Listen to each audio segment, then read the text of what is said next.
नमस्कार, जय शिवराय. मी संजय यादवराव.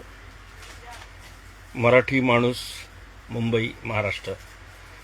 हळूहळू दादर परळमधला मराठी माणूस कमी झाला. आता घरं पण विकायला लागला. दुकानांमधून तो कधीच गेला. रस्त्यावर फेरीवाला म्हणून सुद्धा आता 10% मराठी राहिले. तरी काही जण जिद्दीने लढत आहेत. आमच्याच मुंबईमध्ये, आमच्याच महाराष्ट्रात मराठी माणसाला लढावं लागतं. काय अवस्था आहे या विषयात मी काम करायला लागल्यापासून मी समजून घेतोय आणि डोकं सुन्न करणाऱ्या एक एक विषय समोर येतात. त्यातलाच आज एक महत्त्वाचा विषय तुमच्यासमोर मी मांडतोय. हे दोन माझे कोकणातले शिलेदार आहेत. नमस्कार. एक वसंत रायकर आणि प्रदीप विश्राम परब. प्रदीप परब हे बांदिवड्याचे आहेत आणि रायकर आपला बांधव सावंतवाडीचं आहे. आणि ही हिंदमाता लेन, तुम्ही मराठी माणसं साड्या घेण्यासाठी तर तुम्ही नक्की येता. आणि लग्नाचा बस्ता बांधायचा असला की हिंदमाता लेन आणि तुमची दुकानं पण ठरलेली आहेत. पण ही सगळी दुकानं आपल्याच भारतातले लोक आहेत. म्हणजे आपण मराठी माणसं म्हटल्यावर व्यापक आहोत, त्यामुळे आपण शिवरायांचे मावळे आहोत. त्यामुळे आपण सगळ्या देशावरच प्रेम करतो. त्यामुळे सगळ्यांनीच धंदा केला पाहिजे. पण आमच्या मराठी माणसांनी का धंदा करू नये हा या दोघांना भेटल्यानंतर मला पडलेला प्रश्न आहे. ते त्यांची स्टोरी सांगतील. पण या संपूर्ण हिंदमाता लेनमध्ये एक 3-4 जण आहेत जे मराठी आहेत. आणि मी त्या सगळ्यांकडे जाणार आहे आणि त्या सगळ्यांचे व्हिडिओ आपण बनवू. माझी विनंती राहील की आपण मराठी माणसांकडे खरेदी केली पाहिजे या पुढच्या काळामध्ये. मी सगळ्यांकडे करा, पण मुख्य खरेदी मराठी माणसांना. त्यामुळे इथं जिद्दीने जे मराठी उभे आहेत ना या हिंदमाता लेनमध्ये, त्यांची दुकानं मोठी झाली पाहिजे याची जबाबदारी मराठी माणसाने घेतली पाहिजे. हे जे दुकान आत्ता आपण बसलोय याचं भाडं किती होतं? पहिले 40,000 रुपये होतं. विजयच्या या दुकानाचं भाडं 40,000 रुपये होतं. पण इथं विजयने काम करू नये, मराठी माणसाने काम करू नये यासाठी जाणीवपूर्वक या दुकानाचं भाडं हे किती करण्यात आलं? 1,40,000 रुपये. मग कोणी म्हटलं 1.5 लाख देतो, कोणी म्हटलं 2 लाख देतो. पण हा माणूस गेला पाहिजे इथनं. आणि तरी हा मुलगा जिद्दीने ते भाडं पण देऊन इथं व्यवसाय करतोय. त्यामुळे आता तो 1,40,000 रुपये देतोय. माझं मराठी लोकांना पण विनंती आहे की थोडा तरी विचार करा रे. जागा तर आपल्याच आहेत ना मुंबईत बऱ्याचशा. का देता? जे भाडं ते लोक देतात तेच भाडं मराठी लोक देतात. थोडं 5-10 हजार कमी दिलं तर कमी घ्या, पण कुठेतरी मराठी माणसांच्या पाठीमागे उभं राहा. आणि हे साड्यांचं दुकान आहे. किती वर्षापासून तू काम करतो? 5 वर्ष झाली. 5 वर्ष झाली. तुझं एक दुकान इथे आहे आणि एक दुकान परत कुठे आहे एक तुमचं? दादर वेस्टला आहे. दादर वेस्टला. ते सुद्धा सुविधाच्या गल्लीत होतं तुमचं. हा, तिथे पण असंच काहीतरी झालं. भाड्याचं आहे पण. त्यामुळे आम्ही ते दुसऱ्या साईडला दुसऱ्या साईडला डॉक्टर रिसॉर्ट रोडला घेतला. डिसिल्वा रोडच्या याला आहे. आता तुम्ही कल्पना करा की ही जिद्दी मुलं आहेत आणि यांनी आयुष्य या कपडा लाईनमध्ये काढलं. गेली 40 वर्ष मी या लाईन मध्ये काम करतो. 40 वर्ष काम करतात. तुम्ही म्हणता ना मराठी माणूस धंदा करत नाही, मराठी माणूस मग धंदा करतात. त्याच्या पाठीमागे का उभे राहत नाही तुम्ही? नेते काय करतील माहिती नाही, पण मला वाटतं मराठी माणसांनी त्यांच्या पाठीमागे उभं राहिलं पाहिजे. आज जर गुजराती लोक, मारवाडी लोक सिंडिकेट करून भाडं वाढवत असतील, तिथला जो मराठी दुकानदार आहे त्याला तिथे जागाच मिळू नये असा प्रयत्न करा. आता इथली जागाच नाही तर हा माणूस कसा धंदा करणार? त्यामुळे या गल्लीमध्ये जर जागा नसेल, आज या गल्लीमध्ये बाहेर जागा नाही यांची, ही आतमध्ये आहे. पण माझं आव्हान आहे तुम्हाला, हे तुम्हाला दुकान दाखवतो, याचा पत्ता सांगतो. प्रसिद्धी साडी LLP. माझं दुकानचं नाव आहे अंतरा ज्वेलर्सच्या समोर दादासाहेब फाळके रोडला प्रसिद्धी साडी शॉप आहे, दादर ईस्ट. अच्छा, ही भाड्याची स्टोरी आहे, जरा तू सांग कशा पद्धतीने झाली. कसे आहे, माझं भाडं होतं आत्ता 6 महिन्यापूर्वी होतं आहे 40,000 रुपये भाडं होतं. पण कसं असतं, गुजराती लोक त्यांना बाबा चला हा गुजराती हा चांगला होता माणूस, असं पण कधी आमच्याकडे भाड्यासाठी कधी आला पण नाही. पण कसं आहे, त्यांना दलाल लोक, आपल्या बाजूचे व्यापारी, त्यांच्या व्यापाऱ्यांनी त्यांना फोन केला, बाबा एवढं भाड्यामध्ये कसं ठेवलं याला. त्यामुळे त्यांच्याने ते भाडं सांगतो, आम्ही इथं 2 लाख भाडं देऊ शकतो, 1.5 लाख रुपये भाडं देऊ. त्यांना एवढे कॉल केले, मला पण तिथे कॉल, बाबा आम्ही तुला कधी फोन केला नाही, एवढं भाडं काय कमी दिलंस काय. मग ते बोलले आम्हाला एवढी ऑफर आहे बघ, तुला देऊ शकतोस तर बघ तुझ्याकडे, आम्ही तुला काढायचं हे नाही बोलले. म्हटलं ओके, जर आम्हाला पटलं तर आम्ही घेऊ. म्हटलं तर कसं आपल्याला इथं जिद्दीने राहायचंच आहे, मराठी माणसाला कमी पडवून द्यायचंच नाही. म्हटलं आम्ही किती पण झालं तर मी आता एक केलंय, आपली मराठी उद्योजक झाले पाहिजे.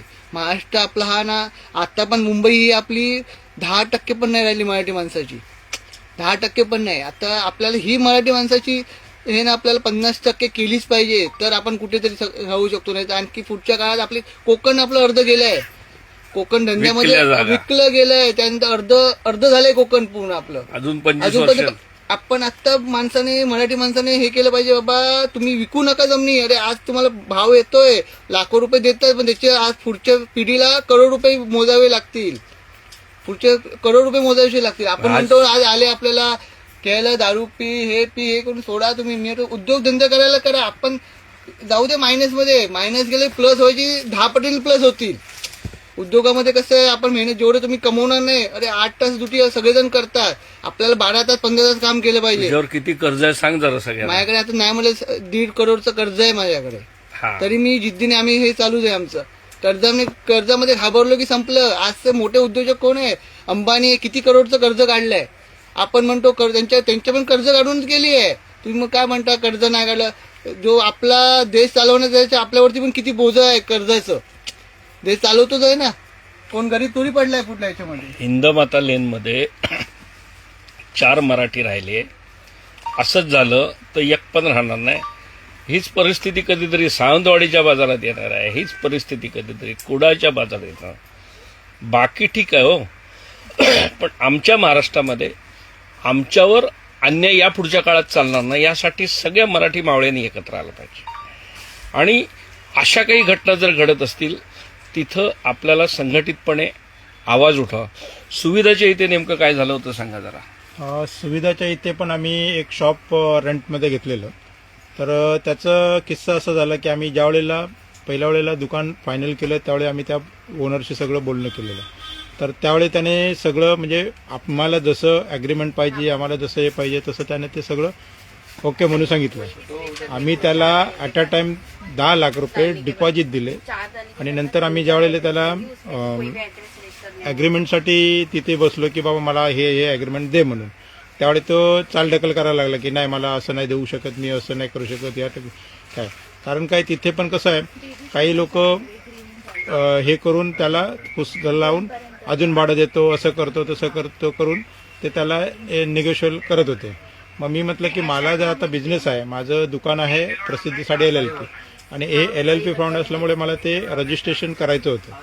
तर त्याच्यामुळे मी त्यांना बोललो की असं माझा प्रॉब्लेम आहे, तर मला ते पाहिजे. तर म्हणतो तसं नाही. त्याच्यामुळे मग मला ॲट अ टाइम ऑफ सीझनमध्ये मला दुसरी ठिकाणी दुसरं दुकान शोधून घ्यावं लागलं. आणि त्याच्यामुळे मग कसं आहे, तिथे सगळं फर्निचर केलेलं वेस्टच गेलं, तिथे सगळं काही हे केलेलं सगळं वेस्टच गेलं. परत दुसरे दुकान घेऊन तिथे सगळं फर्निचर करून नंतर मग तिथे परत स्टार्ट धंदा करायला, त्यालाही मला भरपूर हे लागलं.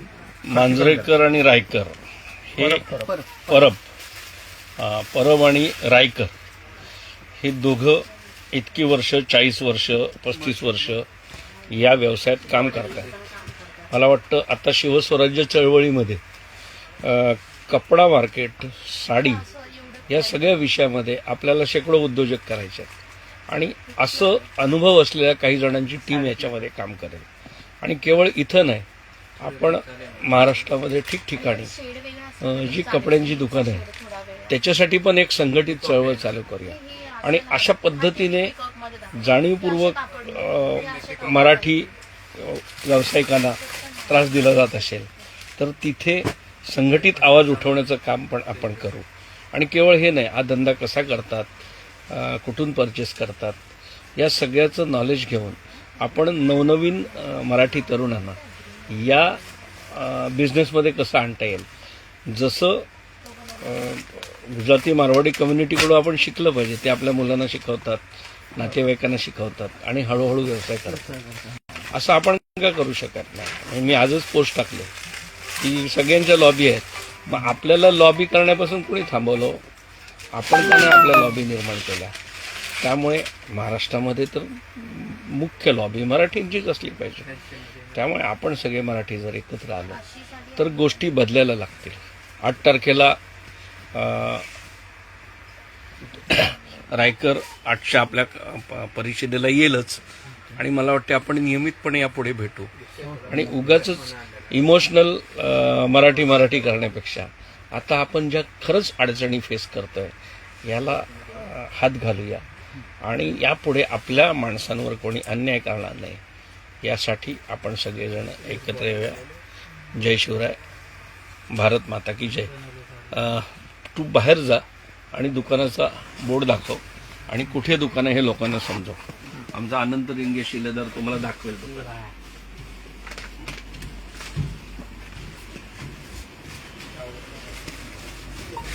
परत या जरा आवाज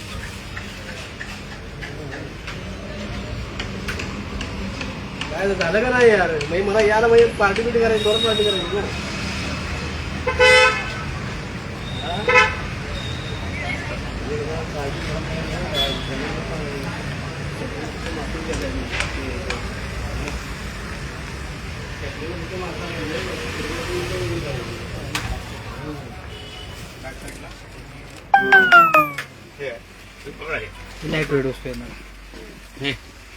हे दादर वेस्टचं आमच्या परबांचं, बांदिवड्याच्या परबांचं दुकान असा. हा, हे तिकडे वेस्टला गेलं तर यांच्याकडे साड्यांची खरेदी करा. आणि हिंदमाता लेन आलात हिंदमाता लेन आला तर हे तर बघा, हे प्रसिद्धी, हे बस्ता लग्नाचा घेताना नेहमी गुजरात्यांकडून घेताना कधीतरी मराठी माणसाकडनं पण लग्नाच्या साड्यांची खरेदी करा. धन्यवाद.